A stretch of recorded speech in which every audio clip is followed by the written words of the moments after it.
आज मैया यशोदा बोली है मैं लाला पे काम और करवाती और काती कन्हैया ने चोरी करी है। आज गोपी उल्हानी दे के चली गई, गोपी उल्हानी दे के चली गई। इधर एक दिन की बात है, सब ग्वाल वाला आए, बोले भैया गुजरी से कैसी गुजरी?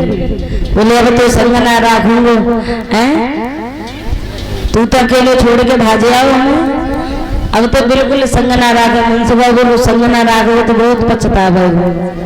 इधर सुनो पाओ दूसरे दिन भगवान कन्हैया अपने घर में सब गाल वालों को घुसा लो। मैया पानी भरने चली गई, तामा मनसुका सभी दही मई की चीख चल रही है। मनसुका दही भी खाता है, बातें भी खूब बना रहा है। लाला चोरी का करना ही घर से ही सीखा जाता है। कन्हैया बोले माखन खा रहे उदास, माखन खा रहे सब ग्वाल वालों। पहले मैया पानी भर के आई गई। मैया ने ग्वाल वालों को देखो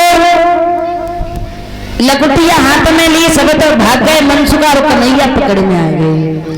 मैया यशोदा बोली क्यों श्याम तुम अपने घर में नहीं मानते, भला दूसरे घर में कैसे मानते हो? जब अपने घर में नहीं मानते हो, गोपियां ठीक उल्हाने लेके आती हैं, लेकिन भैया कन्हैया बोले मैया हमने चोरी काय करी है? तो बतलाई रही बात कन्हैया ने, बतलाई रही बात सुनैया।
भगवान बोले भैया हमने चोरी नहीं करी। मैया बोली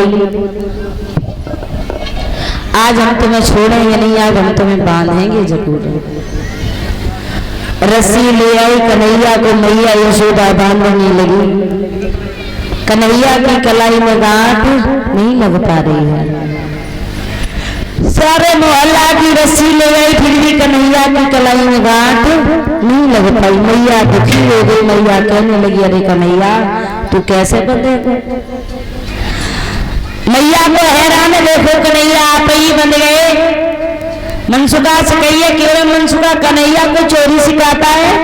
बोले मैया हम चोरी से नहीं सिखाते, ये चोरी हमें खुद सिखाता है। मैया यशोदा काम काज में लग गई। कन्हैया ओखल से बंधे, गुटगुन चले हैं। उनके दरवाजे पर वृक्ष खड़े थी यमला और अर्जुन की। भगवान ने ओखल को उठाया, जोड़ लगाया।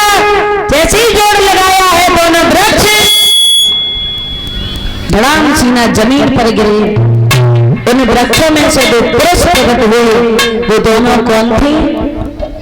वो दोनों कुबेर के लड़का थे, कैलाश पर रहते थे, शंकर जी के वरदानी थे। एक दिन ये दोनों अपनी पत्नियों से कहने लगे, चलो सरोवर में स्नान करेंगे। नगेन पत्नियां मना करने लगी, लेकिन ये दोनों नहीं माने।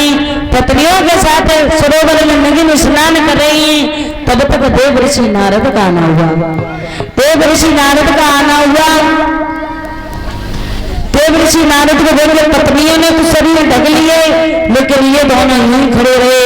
नारद कहने लगे, अरे मूर्खो, एक ऋषि एक महात्मा के सामने ऐसे खड़े हो, चाहे मैं तुम्हें श्राप देता हूं कि तुम वृक्ष की भांति यूं खड़े रहोगे। हाहाकार छाने लगा। दोनों क्षमा मांगने लगे। भगवान नारद ने कहा, तुम्हारा उद्धार तो होगा, लेकिन अब नहीं, उद्धार होगा द्वापर में, जब भगवान कन्हैया 16 कलाओं से उतार लेकर के आएंगे तब। आज गोवर्धन बनवा लो, गोवर्धन बनवा लो।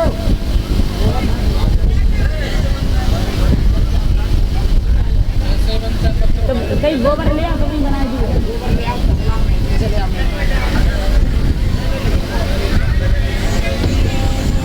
आज भक्तों उन दोनों का ये द्वापर में भगवान कन्हैया के हाथ उद्धार होगा। ये तो दोनों वही थे। आज प्रभु ने उनका उद्धार किया, स्वर्गधाम के लिए चली गई। बोले गोविंद भगवान की।